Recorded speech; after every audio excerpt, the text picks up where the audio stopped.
السلام علیکم ورحمۃ اللہ وبرکاتہ۔ الحمد للہ وکفى وسلام علی عباده الذین اصطفى، اما بعد، قال اللہ تبارک وتعالی فی القرآن الکریم: اعوذ باللہ من الشیطان الرجیم، بسم اللہ الرحمن الرحیم۔ ومن الناس من يتخذ من دون الله أندادا يحبونهم كحب الله والذين آمنوا أشد حبا لله، صدق الله العظيم۔ معزز سامعین کرام، میرے دینی بھائیوں، عزیز ساتھیوں، اللہ تبارک و تعالی نے اپنے قدرت کاملہ سے انسان کو پیدا فرمایا اور اپنے حکمت کاملہ سے انتہائی قیمتی اعضاء سے نوازا۔ انسان کا ہر عضو اپنی جگہ پہ بے مثل اور بے مثال ہے، تاہم اللہ تبارک و تعالیٰ نے انسان کے سینے میں ایک گوشت کا لوتھڑا فٹ کر دیا ہے جسے ہم دل کہتے ہیں۔ قدر و قیمت کے اعتبار سے یہ دل جسم کے تمام اعضاء پر فوقیت اور برتری رکھتا ہے۔ اس کی بنیادی وجہ یہ ہے کہ اس دل کا فریضہ، اس دل کا مقصد بہت بلند ترین ہے۔ ہم دیکھتے ہیں آنکھ کا کام دیکھنا ہے، کان کا کام سننا ہے، ناک کا کام سونگھنا ہے اور زبان کا کام بولنا ہے۔ ایسے ہی دل کا ایک اہم کام ہے اور وہ ہے اللہ تبارک و تعالیٰ سے محبت کرنا۔ دل بحر محبت ہے، محبت ہی کرے گا۔ دل بحر محبت ہے، محبت ہی کرے گا۔ کوئی لاکھ بچہ اس کو کسی پر تو مرے گا۔ میرے بھائیو، دل اللہ نے محبت کرنے کے لیے بنایا ہے اور یہ دل محبت ہی کرے گا۔ یا یہ سمجھیے کہ ایک انسان ہے، اس کی آنکھیں کھلی ہے، صحیح ہے، سالم ہے، بندہ چاہے یا نہ چاہے سامنے کی چیزیں اس کو نظر آئیں گی۔ ناک ہے، کھلی ہے، صحیح ہے، سالم ہے، بندہ چاہے یا نہ چاہے اس میں بدبو یا خوشبو کا احساس کرنا ہوتا ہے۔ ایسے ہی کان ہے، کھلی ہے، صحیح ہے، سالم ہے، بندہ چاہے یا نہ چاہے اس میں آوازیں آئیں گی۔ نہ چاہتے ہوئے بھی کان میں آوازیں آئیں گی، کیونکہ اس کا کام یہی ہے۔ آنکھ کا کام دیکھنا ہے، یہ دیکھتی ہے، اپنی ڈیوٹی پوری کرتی ہے۔ ایسے ہی دل کا کام ہے محبت کرنا۔ بندہ چاہے یا نہ چاہے، دل صحیح ہے، سالم ہے، دل دھڑک رہا ہے تو ضرور بھی ضرور وہ کسی سے نہ کسی سے محبت کرے گا۔ ایک بندہ یہ کہے کہ میری آنکھیں کھلی ہے، صحیح ہے، سالم ہے اور روشنی بھی موجود ہے، لیکن مجھے سامنے کی چیزیں نظر نہیں آتی، تو یہ غلط ہے۔ اگر بندہ آنکھ کھلی ہے، بندے کی صحیح سالم میں روشنی موجود ہے تو سامنے کی چیزیں نظر آئیں گی۔ اگر کوئی یہ کہے کہ نہیں مجھے نظر نہیں آتی تو یہ غلط ہے۔ ایسے ہی کوئی بندہ دل زندہ ہے، دھڑک رہا ہے، اور کوئی بندہ یہ کہے کہ میرے دل میں کسی کی محبت نہیں ہے تو یہ غلط ہے۔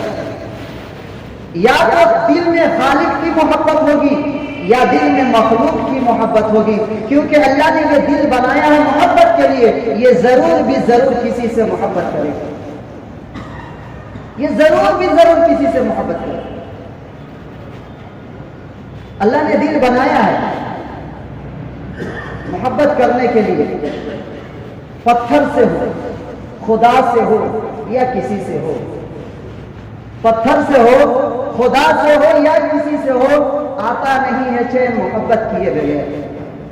یہ ضرور بھی ضرور انسان محبت، یہ دل انسان محبت کرنے کے لیے، یہ دل انسان جیسے ایک بندے کو بھوک لگتی ہے، کھانا چاہیے ہوتا ہے، اگر اچھا کھانا نہ ملے تو ناقص کھانا کھانے پر مجبور ہو جاتا ہے۔ پیاس لگتی ہے، پانی چاہیے ہوتا ہے۔ یہ انسان کی فطری اور طبعی ضرورت ہے کہ اگر صاف اور میٹھی پانی مل جائے تو بہت اچھی بات ہے، ورنہ گندی پانی پینے پر وہ مجبور ہو جاتا ہے، کیونکہ یہ اس کی ضرورت ہے۔ ایسے ہی آج ہمارے سماج کا نوجوان طبقہ جب ضرورت محسوس کرتا ہے کہ میں محبت کروں کسی سے، تو اللہ کی پاکیزہ محبت اللہ کی پاکیزہ محبت جب اس نوجوان کو میسر نہیں ہوتی ہے تو پھر وہ نوجوان دنیا کی اور دنیا والوں کے گندی محبت میں وہ مبتلا ہو جاتا ہے.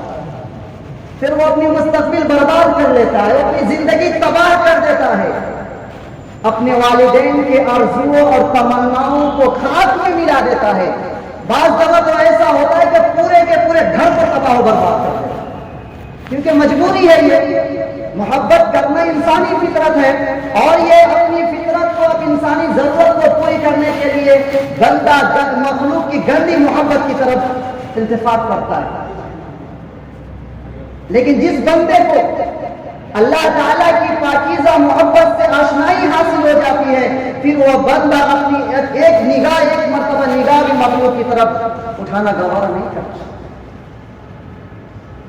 ایک بندہ ہے جسے اللہ کی محبت سے آشنائی حاصل ہے, وہ بندہ کبھی مخلوق کی گندی محبت کی طرف دیکھنا گوارا نہیں کرتا, بشرطے کہ اللہ کی محبت سے, اللہ کی پاکیزہ محبت سے آشنائی حاصل ہے.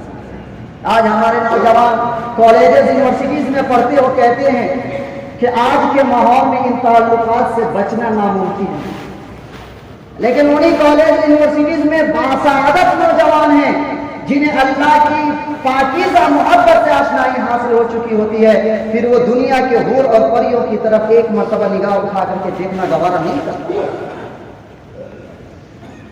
لہذا اگر ہم یہ چاہتے ہیں کہ ہماری نوجوان نسلیں, ہمارے بچے اور بچیاں یہ مخلوق کی گندی محبت سے بچ سکے, تو پھر اللہ کی پاکیزہ محبت سے آشنا کرانا ہوگا. جب بندے کو اللہ سے محبت ہو جاتی ہے تو پھر بندہ پیچھے ہٹنے کا نام نہیں لیتا. لہذا ہمیں چاہیے کہ ہم ساری مخلوق کے محبتوں پر قربان ہونے کے بجائے اللہ کی پاکیزہ محبت سے آشنائی حاصل کرنے کی کوشش کریں, کیونکہ اللہ کی محبت ہمارے ایمان کی اساس اور بنیاد ہے. اللہ تعالیٰ نے فرمایا وَالَّذِينَ آمَنُوا أَشَدُّ حُبًّا لِلَّهِ, کہ ایمان والے اللہ کے محبت میں شدید ہوتے ہیں, ایمان والے اللہ کی محبت میں مضبوط ہوتے ہیں, ایمان والے اللہ کی محبت میں پختہ ہوتے ہیں. جب بندے کو جب بندہ اللہ سے محبت کرنے لگتا ہے تو پھر بندے کو ایک مٹھاس سا معلوم ہے. آپ کو معلوم ہے کہ دودھ میٹھا ہوتا ہے, شہد میٹھا ہوتا ہے, ایسے ہی ایمان بھی میٹھا ہوتا ہے, لیکن اس کو ہر بندہ محسوس نہیں کر سکتا. گڑ کی مٹھاس ہر بندہ محسوس نہیں کر سکتا, ایسے ہی بھی ایمان کی مٹھاس کوئی بندہ ہر بندہ محسوس نہیں کر سکتا. اب ہم کہیں گے کہ گڑ کی مٹھاس تو ہر بندہ محسوس کر سکتا ہے, لیکن ایک بندے کو بخار آ جائے, ایک بندے کے جسم پر صفرا کا غلبہ ہو جائے تو پھر میٹھا گڑ بھی کڑوا محسوس ہونے لگتا ہے. ایسے ہی جب ایمان والوں کے من پر, ایمان والوں کے باطن پر گناہوں کا صفرا کا غلبہ ہو جاتا ہے تو پھر انسان کو, پھر ایمان والے کو اللہ کے ایمان کی حلاوت اور مٹھاس کا ادراک نہیں ہوتا. وہ بندہ احساس نہیں کر پاتا. اگر ہمیں ایمان کی حلاوت کو معلوم کرنا ہے تو 14 صدیاں پیچھے جانا پڑے گا.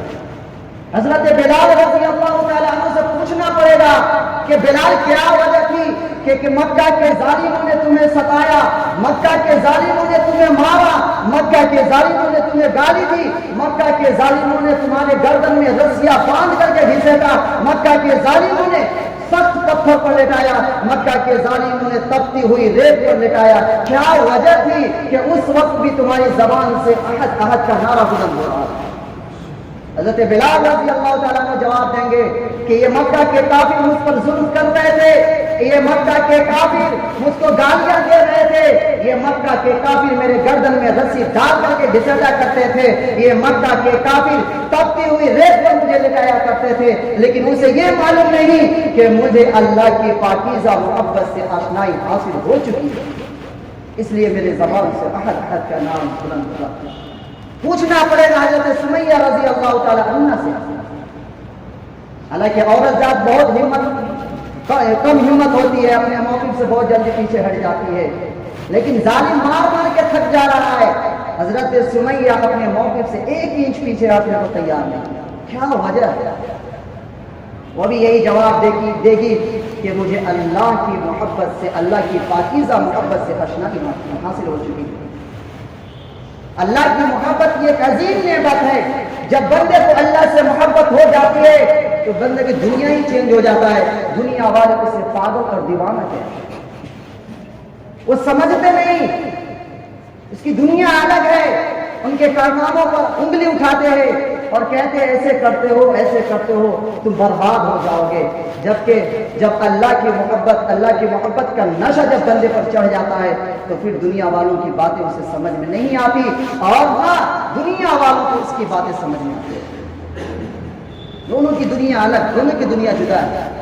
ایک بندے کو اللہ سے جب محبت ہو جاتی ہے، میرے دوستو، جس طرح مادی دنیا کے کچھ لذات ہے، ایسے ہی روحانی دنیا میں بھی کچھ لذات ہے۔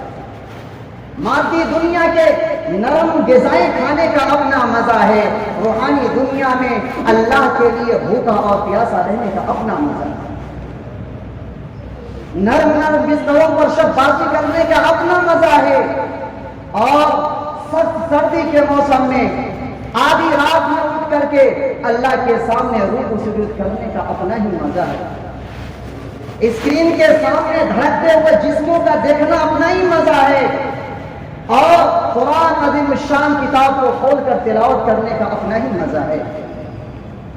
دوسروں کی بیٹیوں سے فون پر بات کرنے کا اپنا ہی مزہ ہے، اور رات کے آخری پہر میں اٹھ کر اپنے پروردگار سے مناجات کرنے کا اپنا ہی مزہ ہے۔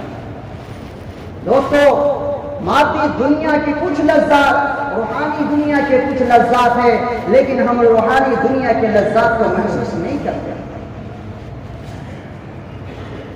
جب بندے کو اللہ سے محبت ہو جاتی ہے، اللہ کے نام سے محبت ہو جاتی ہے، تو بندہ ایک مرتبہ اللہ کہتا ہے اس کا منہ میٹھا ہو جاتا ہے۔ جب بندے کو اللہ سے محبت ہو جاتی ہے تو بندہ مرنے کے لیے تیار ہو جاتا ہے، اللہ کے احکام پر کٹنے کے لیے تیار ہو جاتا ہے، وہ موت سے نہیں ڈرتا، بلکہ وہ موت کو اللہ کے جانب سے اپنے لیے تحفہ سمجھتا ہے، وہ موت کے انتظار میں رہتا ہے، اور یوں کہتا ہے الموت جیسا یوصل الحبیب الی الحبیب، کہ موت ایک ایسا پھول ہے جو ایک دوست کو دوسرے دوست سے ملاتا ہے۔ موت کی بدولت انسان اللہ سے مل سکتا ہے، اور موت کی بدولت انسان کو ممکن ہے کہ اللہ سے ملے۔ لہذا جس بندے کو اللہ سے محبت ہو جاتی ہے، اللہ کے کلام سے محبت، اللہ کے نام سے محبت، اللہ کے احکام سے محبت، نبی کے طریقے سے محبت۔ ایک ماں ہے، وہ ماں اپنے چھوٹے بچے سے پیار کرتی ہے۔ ایک چھوٹا بچہ اپنی توتلی زبان سے ایک لفظ استعمال کرتا ہے، ایک لفظ ادا کرتا ہے، ماں اس کو یاد کرتی ہے، اس کو دہراتی ہے، اور جا کے سب کے سامنے کہتی ہے کہ آج میرا بچہ یہ بول رہا تھا، آج میرا بچہ یہ بول رہا تھا۔ اگر خاوند نہ جائے تو خاوند کو کہتے ہیں کہ آج آپ کا بچہ یہ بول رہا تھا۔ کیوں؟ کیونکہ ماں کو اپنے بچے سے محبت ہوتی ہے، اور ماں کے اپنے بچے کی زبان سے نکلنے والے ایک ایک لفظ سے محبت ہوتی ہے، اس لیے ماں اس لفظ کو یاد کرتی ہے اور لوگوں کے سامنے جا کر کے بیان کرتی ہے کہ میرے بچے نے آج زبان سے یہ بولا۔ ایسے ہی جب بندے کو اللہ سے محبت ہو جاتی ہے تو اللہ کے کلام سے بندے کو محبت ہو جاتی ہے۔ جناب محمد رسول اللہ صلی اللہ علیہ وسلم خود بھی بہت شوق کے ساتھ قرآن کی تلاوت فرمایا کرتے تھے۔ جب کوئی بندہ قرآن کی تلاوت کرتا تھا تو اللہ کے رسول صلی اللہ علیہ وسلم بہت ذوق کے ساتھ سنا کرتے تھے۔ آپ کے صحابہ میں ایک صحابہ حضرت ابو موسیٰ اشعری رضی اللہ تعالیٰ، اللہ نے بہت پیاری آواز دی تھی، بہت پیارے انداز میں قرآن کی تلاوت کیا کرتے تھے۔ اللہ کے رسول صلی اللہ علیہ وسلم نے ان کے بارے میں فرمایا لقد اوتیت مزمارا من مزامیر آل داؤد، کہ اللہ تعالیٰ نے حضرت داؤد علیہ السلام کے نیزوں میں سے ایک نیز عطا فرمایا تھا کہ گویا وہ قرآن کی تلاوت کرتے تھے، وہ ماہر تھے اور بہت پیاری انداز میں قرآن کی تلاوت کرتے تھے۔ تہجد کا وقت ہے، اللہ کے رسول صلی اللہ علیہ وسلم اپنے گھر سے نکلے، مدینہ کے گلیوں میں ٹہلنے کے لیے نکلے، اور میرے محبوب کبھی کبھار یہ کیا کرتے تھے، اور مدینہ کے گلیوں میں جا کر کے دیکھا کرتے تھے کہ کس گھر سے قرآن کی آواز آ رہی ہے اور کون گھر والے جو غفلت کی نیند میں سو رہے ہیں، جا کر کے دیکھا کرتے تھے۔ آپ چل رہے چلتے چلتے حضرت ابو موسیٰ اشعری رضی اللہ تعالیٰ عنہ کے گھر پہنچے۔ جو ہی ان کے گھر سے گزر رہے تھے، آقا صلی اللہ علیہ وسلم کے کان میں قرآن کی آواز آئی۔ حضرت ابو موسیٰ اشعری رضی اللہ تعالیٰ عنہ قرآن کی تلاوت کر رہے تھے۔ آقا کے قدم مبارک ٹھہر گئے اور آپ نے قرآن کی تلاوت سننا شروع کر دی۔ حضرت ابو موسیٰ اشعری رضی اللہ تعالیٰ عنہ تہجد میں تلاوت کر رہے ہیں۔ اب بتائیے مدینہ منورہ ہے، مدینہ منورہ کیا فضا، اور پلس میں حضرت ابو موسیٰ اشعری رضی اللہ تعالیٰ عنہ قرآن کی تلاوت کر رہے ہیں اور آقا صلی اللہ علیہ وسلم سن لے۔ کیا عظیم منظر ہے، کیا عظیم منظر ہے۔ حضرت ابو موسیٰ اشعری رضی اللہ تعالیٰ عنہ کو معلوم ہوا کہ اب وقت قریب ہے، لہذا قرآن کی تلاوت کو موقوف کی اور نماز مکمل کر لی۔ پھر آپ جناب محمد رسول اللہ صلی اللہ علیہ وسلم مسجد نبی میں تشریف لائے۔ فجر کی نماز کے بعد اللہ کے رسول صلی اللہ علیہ وسلم نے حضرت موسیٰ اشعری رضی اللہ تعالیٰ عنہ سے فرمایا کہ میں تمہاری قرآن کی تلاوت سن رہا تھا۔ حضرت ابو موسیٰ اشعری رضی اللہ تعالیٰ عنہ کے آنکھ سے آنسو جاری ہے، کہہ رہے کہ اگر مجھے معلوم ہوتا کہ آپ میری تلاوت سن رہے ہیں تو پھر اور میں پیاری انداز میں تلاوت کرتا۔ تو بندے کو جب اللہ سے محبت ہو جاتی ہے تو اللہ کے کلام سے بھی محبت ہو جاتی ہے۔ آپ نے مجنوں کا نام سنا ہوگا، یہ مجنوں ہمیشہ لیلا لیلا کرتا تھا۔ کیونکہ مجنوں کو لیلا کے نام سے محبت تھا، وہ مجنوں جو ہے لیلا کے نام سے محبت کرتا تھا، اس لیے لیلا لیلا رکھتا تھا۔ اسی طرح جب بندے کو اللہ کے نام سے محبت ہو جاتی ہے تو بندہ اللہ اللہ کرتا رہتا ہے، بندہ اللہ اللہ کرتا رہتا ہے۔ حضرت ابراہیم علیہ السلام کا واقعہ آپ نے سنا ہوگا کہ اللہ نے کہا کہ ابراہیم اللہ کے خلیل ہے۔ فرشتوں نے کہا کہ یہ تو دنیا دار لگ رہے ہیں ہمیں، یہ تو دنیا سے محبت کرنے والے، یہ آپ کا خلیل کیسے ہو سکتا ہے؟ اللہ نے کہا فرشتوں سے جاؤ امتحان لے لو میرے خلیل کا۔ یہ 5000 بکریاں چرا رہے حضرت ابراہیم علیہ السلام۔ فرشتے آئے، انسانی شکل میں آئے اور حضرت ابراہیم علیہ السلام کے سامنے اللہ کا نام لیا۔ حضرت ابراہیم علیہ السلام پڑھ گئے اور کہا کہ میرے محبوب کا نام کس نے لیا؟ ڈھونڈنے لگے۔ پھر حضرت ابراہیم علیہ السلام نے فرشتے کو کہا کہ ایک مرتبہ اور میرے محبوب کا نام لو۔ فرشتے نے کہا کہ نہیں، اب ڈیمانڈ ہے، مجھے کیا دو گے، مجھے انعام میں کیا دو گے، میں محبوب کا نام لوں۔ حضرت ابراہیم علیہ السلام نے کہا کہ 2500 بکریاں میں تمہیں دے رہا ہوں، ایک مرتبہ میرے محبوب کا نام لو۔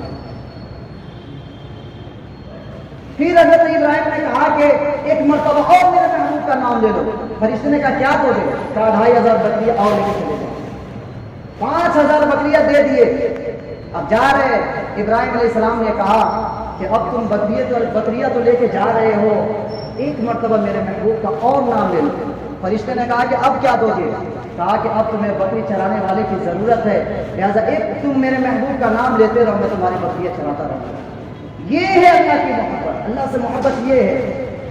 آج ہم دنیا کی محبت میں مدد میں پڑے ہوئے، دن رات گانے سن رہے، دل پر کوئی اثر نہیں ہو رہا، غیبت کر رہے، دل پر کوئی اثر نہیں ہو رہا ہے، حرام کھا رہے، دل پر کوئی اثر نہیں ہو رہا ہے۔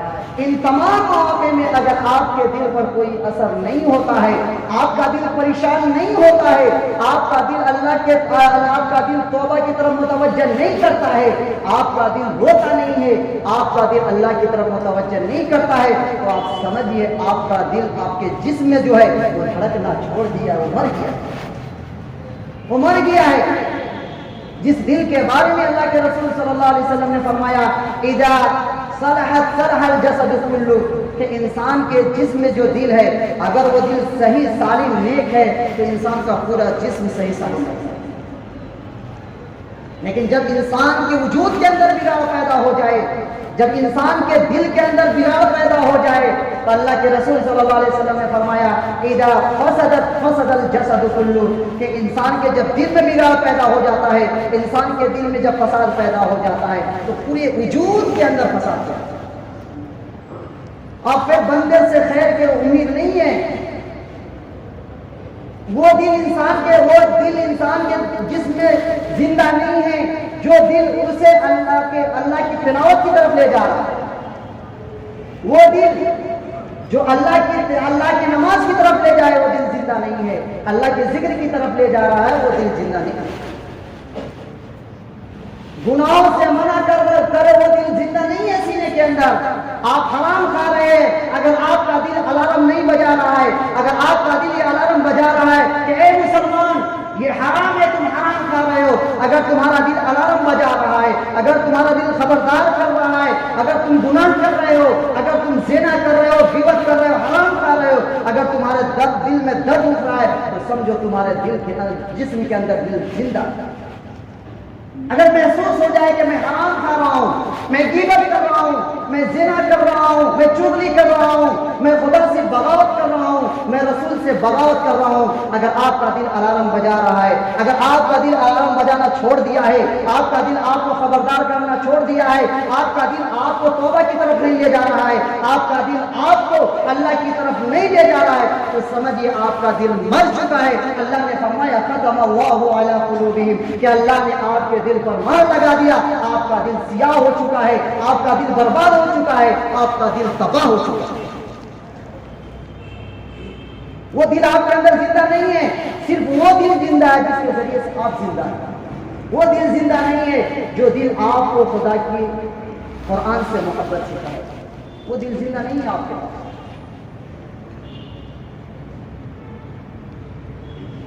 اگر انسان اپنے دل پر محنت کرے, اپنے دل کو صحیح کرے, تو وہی دل آپ سے قرآن کی تلاوت بھی کروائے گا, وہی دل آپ کو گناہوں سے بچائے گا, وہی دل نماز بھی پڑھوائے گا, وہی دل اللہ کا ذکر بھی کروائے گا. لیکن اگر اس دل پر شیطان نے ڈیرا ڈال دیا ہے تو پھر یہی دل آپ سے گناہ بھی کروائے گا, یہی دل آپ سے زنا بھی کروائے گا, یہی دل آپ سے غیبت اور چغلی بھی کروائے گا, اور یہی دل آپ سے خدا سے بغاوت اور رسول سے بغاوت بھی کروائے گا. لہذا ضرورت اس بات کی ہے کہ ہم دل پر محنت کریں, دل پر محنت کریں. آج ہم اپنے چہرے کو صاف کرتے ہیں, فیس واش کا استعمال کرتے ہیں, کریم لگاتے ہیں, پانی استعمال کرتے ہیں, کپڑے سے صاف کرتے ہیں. کیوں؟ اس کی طرف لوگ دیکھتے ہیں, اس کی طرف لوگ دیکھتے ہیں, اس لیے ہم کریم کا استعمال بھی کرتے ہیں, فیس واش کا استعمال کرتے ہیں. لیکن جس دل کی طرف خدا دیکھتا ہے, پروردگار دیکھتا ہے, اس دل کو سیاہ کر چکے ہیں, اس دل کو تباہ کر چکے ہیں. اس دل کے اندر گلت آلود مچا ہوا ہے, لیکن ہم اس کی صفائی میں نہیں لگے ہوئے, اس پر محنت نہیں کر رہے. ہم تو اس پہ محنت کر رہے ہیں جس کی طرف مخلوق دیکھ رہے ہیں, لیکن جس کی طرف پروردگار دیکھ رہا ہے, اپنے بندے کے دل کی کیفیت کو پروردگار دیکھ رہا ہے کہ میرے بندے کے دل میں کیا چل رہا ہے. یہ دل سیاہ ہو چکا ہے. میرے بھائیو, ضرورت اس بات کی ہے کہ ہم دل پر محنت کریں, اپنے دل کو صحیح کریں, اپنے دل کو درست کریں. جب ہم دل کو درست کریں گے تو یہی دل ہمیں جنت مل جائے, یہی دل ہمیں جنت مل جائے. لیکن اگر دل کو صحیح نہیں کیا تو یہی دل ہے جو جہنم میں ملے گا. دونوں راستہ ہے, دونوں راستہ ہے اس دل کے ذریعے سے. لہذا میرے بھائی گزارش ہے کہ انسان کے اندر جو بگاڑ, کیونکہ اللہ کے رسول صلی اللہ علیہ وسلم, میں نہیں کہہ رہا ہوں, اللہ کے رسول صلی اللہ علیہ وسلم نے خود فرمایا اذا صلحت صلح الجسد کلہ, جب انسان کا یہ جو ہے نا یہ صحیح ہے تو سب صحیح ہے. اگر اس کے اندر خرابی اور بگاڑ پیدا ہو جائے تو پھر سمجھیے آپ کا وجود ہی بیکار ہے, آپ کے وجود کے اندر کچھ بھی نہیں ہے. صرف آپ جی رہے, وہ دل آپ کے اندر موجود ہے جس دل کے ذریعے سے آپ ادھر چلتے ہیں ادھر چلتے اپنی خواہشات کو پوری کرتے ہیں. تو دعا کریں کہ اللہ تبارک و تعالی ہم سب کو اس پر عمل کرنے کی توفیق عطا فرمائے. وآخر دعوانا الحمدللہ رب العالمین. آخر میں یہ درخواست ہے کہ دعا تو ہم لوگ کر ہی رہے ہیں فلسطین کے لیے, لیکن میں یہ درخواست کر رہا ہوں, یہ میری ذمہ داری ہے کہ میں آپ کو پہنچا دوں کہ ہر ایک آدمی انفرادی طور پر, اجتماعی طور پر ہم دعا کر ہی رہے ہیں, انفرادی طور پر ہر ایک آدمی جب نماز پڑھے تو خصوصاً ہر نماز میں, چاہے وہ نفل ہو, تہجد ہو, کچھ بھی ہو, اس میں فلسطین کے لیے دعا کریں. فلسطین کے لیے دعا کریں، کیونکہ ہمارے معصوم بچے ہیں، 2 مہینے 4 مہینے کے بچے ہیں، ہماری بہنیں ہیں، ہماری عورتیں ہیں، ہمارے بوڑھے ہیں، نوجوان ہیں، سب کو تباہ کرنے کے چکر میں لگے ہوئے ہیں۔ ہم یہی کر سکتے ہیں، ہم دعا کریں گے اللہ سے۔ تو ہم ہر نماز میں دعا کریں، یہ نہیں کہے کہ ہمیں کوئی کہے گا تب دعا کریں گے، نہیں، یہ ہر مسلمان کی ذمہ داری ہے، اور ہر مسلمان آگے بڑھ کر کے اپنی ماں بہنوں کے لیے، اپنے بچوں کے لیے، اپنے بوڑھوں کے لیے اور مسجد اقصیٰ کے لیے دعا کریں کہ اللہ تعالیٰ ہمارے ماں بہنوں کی بھی حفاظت فرمائے، ہمارے بچوں کی بھی حفاظت فرمائے، اور مسجد اقصیٰ کی بھی حفاظت فرمائے۔ اللہ تعالیٰ ہم سبوں کو اس پر عمل کرنے کی توفیق دے۔